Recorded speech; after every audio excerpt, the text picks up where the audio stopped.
Alam mo kung ano yung masakit? Yung umasa ka sa taong akala mo mamahalin ka rin ng tulad sa pagmamahal mo sa kanya. People cry not because love ends, but because it still continues, even if it is over. Masakit, di ba? Oo, masakit.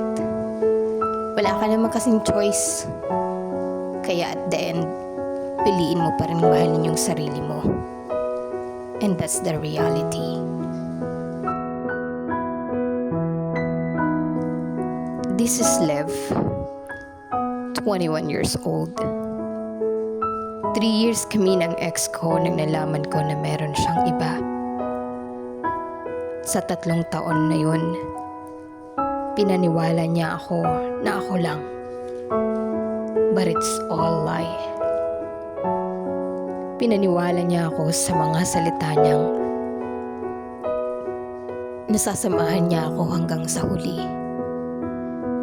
Pero lahat ng iyon, bigla na lang nawala. It's really hurt. Kasi naniwala ako sa mga sinasabi niya. Niwala ako, nasasamahan niya ako hanggang dulo. Pero sa simula pa lang, niloloko niya na ako. Naniwala ako na when love is real, it doesn't lie, cheat, or make you feel unwanted.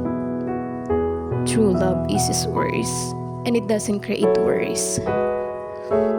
Kaya pala hindi niya ako mapakilala sa kanyang mga magulang. Kasi meron na pala siyang naunang pinakilala sa kanila. Kaya kung naririnig mo to, kung nasaan ka man ngayon, sana maging masaya ka. Sana nasa mabuti kang kalagayan ngayon. Kasi alam mo, kahit hindi man naging tayo, gusto kong malaman mo na mahal pa rin kita.